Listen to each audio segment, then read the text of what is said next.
સમગ્ર ગુજરાતની અંદર એસઆરની કામગીરી જ્યારથી ચાલુ થઈ ત્યારથી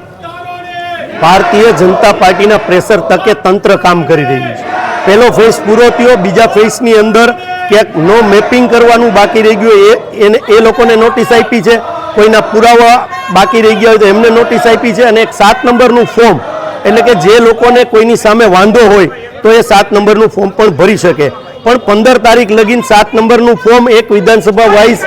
40 થી 50 ફોર્મ જ ભરાણા હતા, પણ તારીખ 16, 17 અને 18 3 દિવસમાં એક વિધાનસભા વાઇઝ 8-10 હજાર વાંધાઓ રજૂ થયા। એટલે આજે અમારી પહેલી માંગણી છે કે જેમને વાંધો રજૂ કર્યો છે એમને પહેલી નોટિસ જાય, મતાધિકારને નહીં। તમે જેમનું નામ ચડાવવાનું છે એમને નોટિસ ના આપો, જેને વાંધો લીધો છે એને પહેલા નોટિસ આપો, એટલે તંત્રને ખ્યાલ આવે કે આ વાંધા લેનાર માણસ સાચો છે કે ખોટો, કે મતદાર યાદીમાં નામ જોઈને ખાલી નામ મોકલી દીધા છે। પહેલી માંગ એ છે। બીજી માંગ અમારી એ છે કે રાજકોટ શહેરની અંદર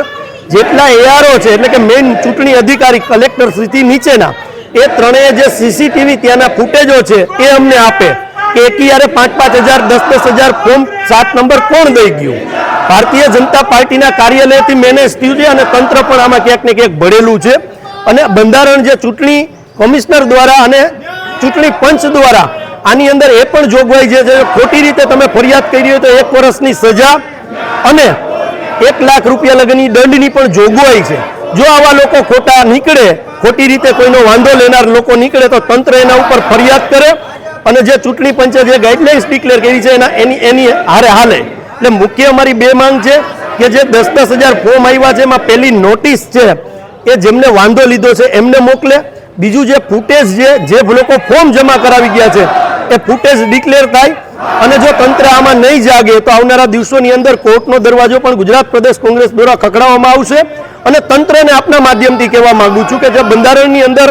સમગ્ર ભારત દેશમાં વસતા લોકોને મતાધિકારનો હક આપવામાં આવ્યો છે એ છીનવવાનું કામ ભારતીય જનતા પાર્ટીની કઠપુતલી બનીને તંત્ર કરતું હશે તો આ તંત્રમાં બેઠેલા લોકોને આપના માધ્યમથી કહેવા માંગુ છું કે આપની ઓફિસમાં પણ અમે બેસવા નહીં દઈ, એ રીતે ઉગ્ર આંદોલન કોંગ્રેસ દ્વારા કરવામાં આવશે।